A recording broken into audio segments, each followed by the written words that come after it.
and welcome to Live Healthy West Virginia, the podcast brought to you by WVU Medicine, aiming to help everyone live a better, healthier life in West Virginia and beyond. I'm your host, Mary Ravazio Menard. May is Stroke Awareness Month, and today we want to focus on some promising new treatments. While full recovery from a stroke is possible, it's rare, with about 10% of stroke survivors achieving complete recovery and up to 1/3 making good recoveries that enable independent living. What's being done to improve those numbers? What exciting new treatments are being used right now, and what's on the horizon? From faster clot-busting drugs to improved rehab with VNS therapy, we're talking about the latest stroke treatments that are creating new hope with Dr. Mohammed Alvi, Medical Director of the WVU Stroke Center at the WVU Rockefeller Neuroscience Institute. Welcome, Dr. Alvi, to Live Healthy West Virginia. Thank you, Mary. Thank you for having me again, and glad to be here. It's good to have you here. So let's start with the basics. What is stroke? What is a stroke? Yeah. So stroke is a damage to a certain part of the brain, and usually there is involvement of a blood vessel of some sort behind the scene. And we divide strokes into two big categories, right? The blockage stroke, so-called ischemic stroke, and the bleeding kind of stroke, the hemorrhagic stroke. Vast majority of strokes are the ischemic stroke, the blockage type, about 85 to 90% of the strokes. In that case, usually there is a blockage in either a big blood vessels of the brain or some of the smaller, deeper blood vessels of the brain. And that clot can come from either the heart or the carotid plaque, or there are other reasons for that clot to form. Hemorrhagic stroke, a very different problem. In that case, usually there is bleeding within the brain. So blood has exited the blood vessel as a result of either rupture in the blood vessel, and now the blood is in a part of the brain where it does not belong. And that can be pretty damaging to the brain. So those are the two big types of stroke. Okay, good to know. Let's talk a little bit about the symptoms of stroke. And I know we've talked about this many times before, but I feel like we can't talk about this enough as far as be fast and what to look for, because time is brain, right? Absolutely. So yeah, that is part of our public education, and I agree with you, we can't do it enough. So be fast is a good acronym. Let's focus on the fast part first, because I think that's more applicable to a vast majority of patients. So F in the FAST stand for the face, right? So facial asymmetry or facial droop. A in FAST is for arm weakness. So if you try to raise your arm and you have a difficulty raising this arm up, that's going to be something concerning. S stands for speech. So this is where either the speech is slurred or you're having difficulty getting the words out. So either one of those would be a concerning situation. And any combination of these symptoms, the fourth part is the T part, which is the time to call for help, time to call EMS. Now, in the B fast, the B and E part, important because it helps recognize certain less typical symptoms of stroke. B stands for the balance part, and E stands for the I symptoms, which may include either loss of vision or double vision and such. And you may have some or all of these things if you're having a stroke, right? Correct. So you may have just one or two of those things or combination of more symptoms. So any combination of symptoms, that's concerning, and that's the 911 call. If we're around somebody that we think is having a stroke, what's a good little test we can do to ask them to do? So the quickest one is the FAST part, like face, arm, speech. And any one of those things is off, more than one is off, that's time to call for help. Okay, good to know. Now, there seems to have been a lot of advances in recent years for stroke treatment. So let's talk about some of the most promising treatments. I wanted to talk first about, and I hope I'm pronouncing this right, vagus nerve stimulation? Yes. Or VNS. What is this? So vagal nerve stimulation, this is more a tool for recovery after a stroke. So this is not a treatment for stroke early on when you show up in the emergency room. This is more of a several months down the road from stroke. If you still have some residual arm weakness, vagus nerve stimulation is a treatment option for that. For like rehab? Correct. From rehab and recovery perspective. So vagal nerve stimulation has been around for decades, and it's historically been used in people with intractable epilepsy, so seizure patients, where it helps reduce the frequency of seizures. This was tested in stroke patients where vagal nerve stimulation, which is a nerve traveling, starting from the brain and traveling through the neck, supplying different parts of the body. You stimulate the nerve in the neck with the help of a wire and a battery. And the hope is that nerve stimulation leads to some recovery in the brain function. So when you combine vagal nerve stimulation with rehab, people improved in their arm function. And that also included gross motor function and the fine motor movements in the arm. So it's a relatively newer thing, and we are one of the fewer programs who are offering VNS treatment in patients with stroke. You mentioned that it was already being used to treat rehab from epilepsy and depression. What kind of you said this is relatively new. So what kind of improvements are we seeing in stroke recovery with VNS? Right.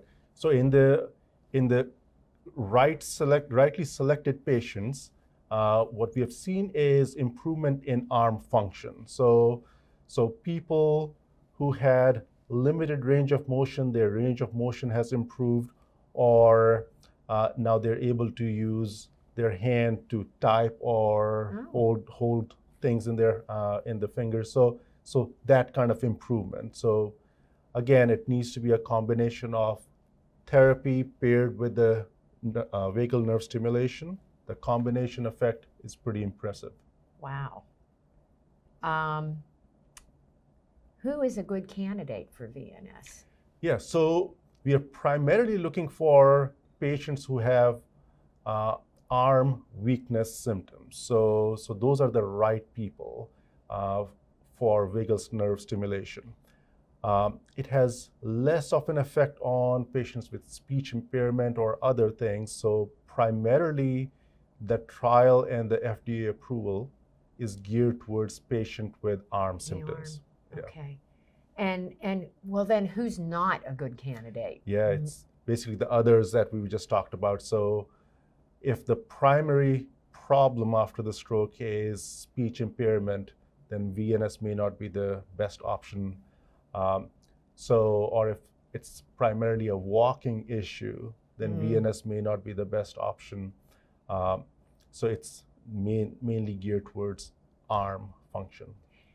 I don't know, could you have both a speech problem and an arm problem? Yeah. Would it still be effective on the arm even though it couldn't help with the speech? Yes.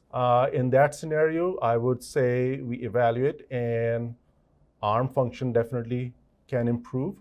There is some hope that speech improves too, but that's not necessarily the intent of the procedure. Right. It's the arm, Correct. Which is really a big deal. It is, yep. Yeah. What are the risks or the side effects of VNS?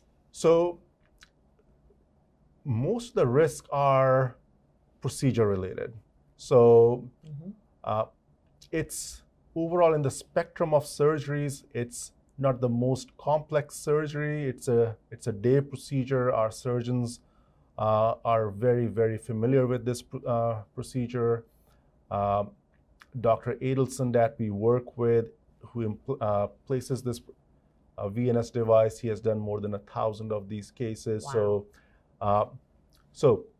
And it's a same day process. You come in, you get the procedure, and for most people, you get discharged the same day. But small risk of anytime you have an incision, so small risk of infection-related complications or bleeding complications, but we kind of adjust the blood thinner medications and such accordingly. But overall, very well tolerated procedure, and as I said, in the spectrum of surgeries, it's kind of a smaller surgery. What's recovery like? Yeah, so as I mentioned, same day discharge. Yeah. And then a few days later, you come back so we can turn the device on. Most people, we pair them up with a physical therapist or occupational therapist from before. Okay. So then the device can be turned on for therapy. So most people go home the same day, and it's not a protracted recovery process. Well, that's good to know too. Yeah. So we talked a little bit about the risks. So what are the benefits? So benefit is mainly geared towards the arm function. Yeah. So that's so occupational therapist is focusing on the arm function. They are the ones who we train them to work with the VNS device, how to turn it on during therapy. So you can pair the VNS, the nerve stimulation, with the actual therapy. So the main improvement is in the arm function. What are the effects if you have the kind of stroke that affect both sides of your body? Can you have improvement in both arms? Yeah, there's potential to improve in both arms. Usually, for most patients, stroke is a one-sided issue. Yeah. Unless you've had multiple strokes. So thankfully, for most people, it's a one-side issue, so we can address that side. Okay.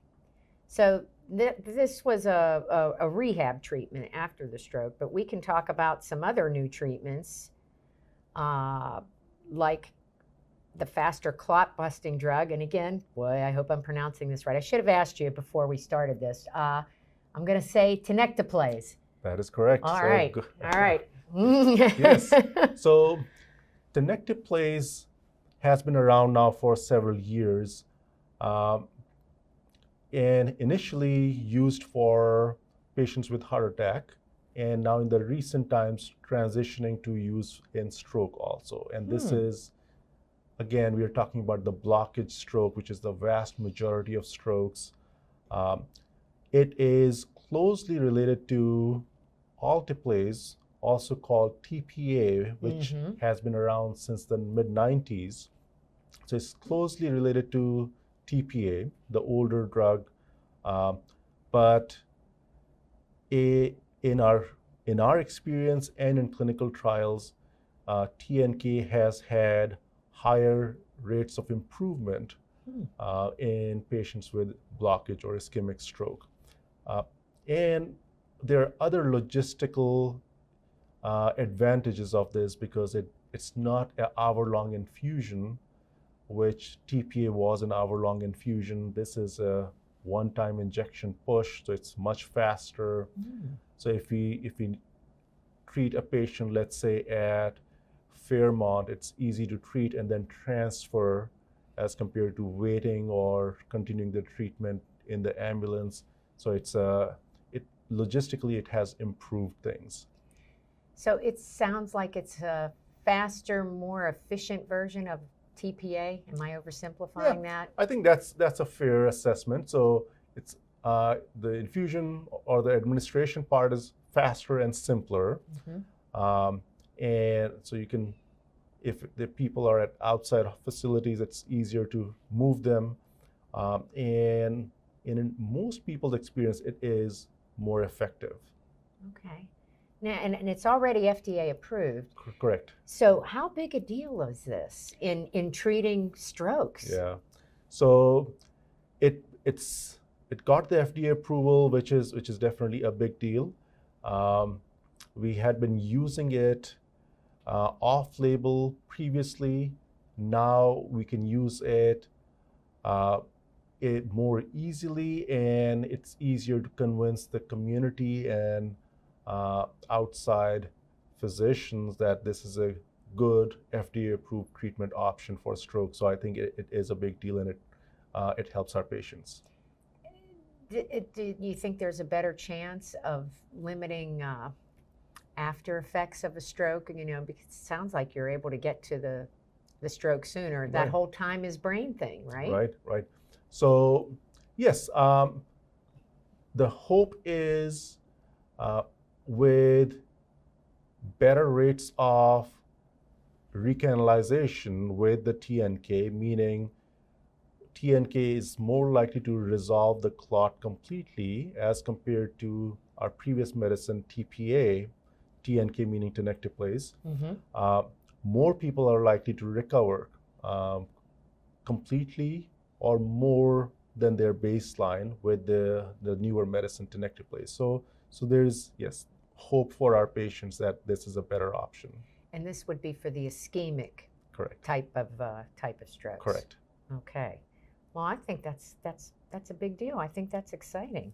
As far as what's on the horizon, you know, what other new things can we look forward to? I've read about research in stem cell therapy that is showing some promise in stroke treatment. Yeah. So stem cell therapy has shown kind of mixed results. Some people have benefited in stroke from stem cell therapy. There are still some ongoing trials in stem cell therapy. We have been part of stem cell trials in the past for stroke. There is more to come in this area. We are not quite there with the prime time with stem cells. Okay. Are there any other treatments that we're working on over there at RNI? You guys are always up to something really cool. So we are advancing the detection side of stroke. So now we are using artificial intelligence softwares to detect strokes based on CT scans. So our softwares are now detecting clots and bleeds automatically on CT scans, and they are kind of a supplement to the radiologist and the neurologist in the emergency room. So it's helping. So the AI technology is advancing stroke care pretty rapidly. An extra set of advanced eyes, right? Correct, yeah. Wow, that's exciting too. Now, I want to talk about, I mean, like there's been a lot going on over the last few years as far as how stroke care has evolved with things like telehealth, and I wanted you to talk a little bit how this has evolved beyond, because like, you know, it used to be you needed to go to a place like Ruby Memorial here in Morgantown, but now there's things going on to bring that kind of care closer to home. Absolutely. So as WVU Medicine as a health system has grown, we have done two things. One is recruiting neurologists for all these hospitals across the region. So if a patient shows up, let's say at United Hospital Center or Camden Clark, there is going to be a neurologist there who evaluates those patients. They can make those treatment decisions.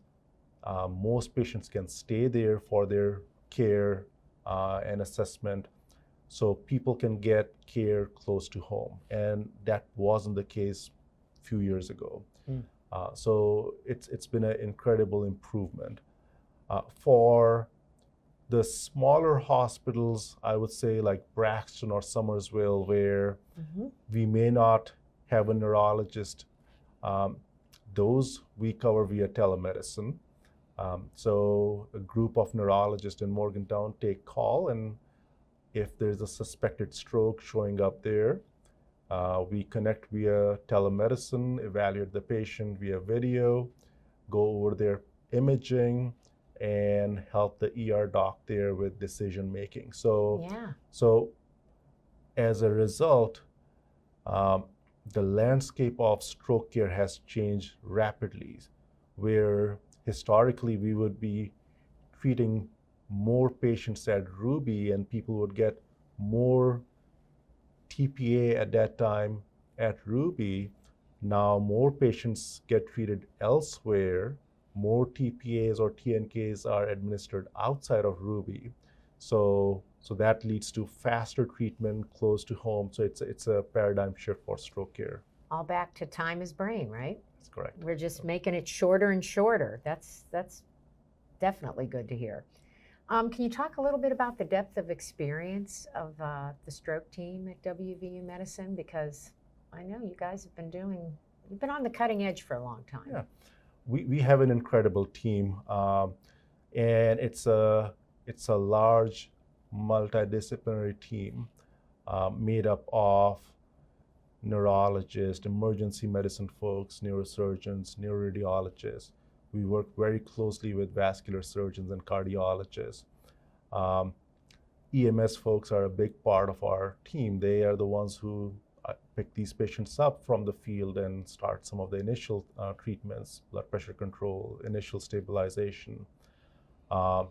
Nurses in the emergency room, step-down units, neurocritical care units are essential part of our stroke care.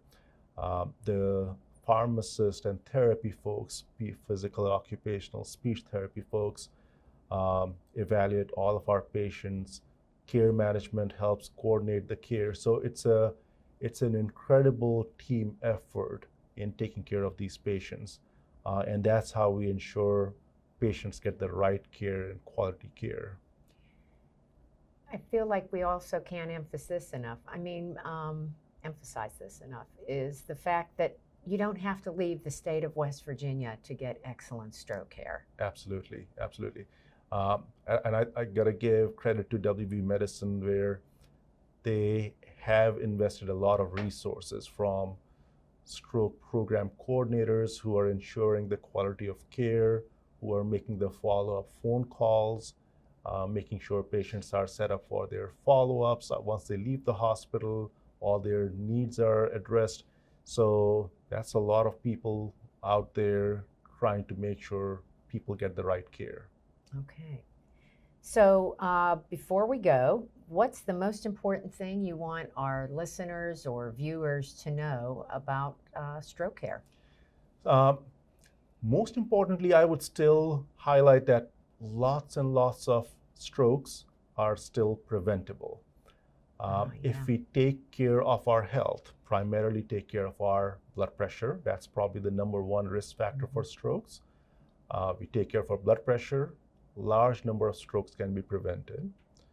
In addition, management of blood sugar, cholesterol, those things help with stroke prevention. Healthy diet and exercise, those are big things in stroke prevention. So basically, if we try to live a healthy, good life, a vast majority of strokes are preventable. So I think that would be my key message to people. Let's prevent it before, Correct. So we don't need you. We're going to put you out of business. Correct. Well, thank you so much for sharing this information today. I hope we've helped a lot of people. And just thank you for being here. We appreciate it. You're welcome. Well, that brings us to the end of this edition of Live Healthy West Virginia. If you're looking for more information about stroke, visit wvumedicine.org/stroke. And to find the latest episode and all episodes of Live Healthy West Virginia, visit wvmetronews.com/podcast or the new Metro News TV app. I'm Mary Ravazio Menard, and on behalf of Dr. Alvi and everyone at WVU Medicine, thanks for joining us.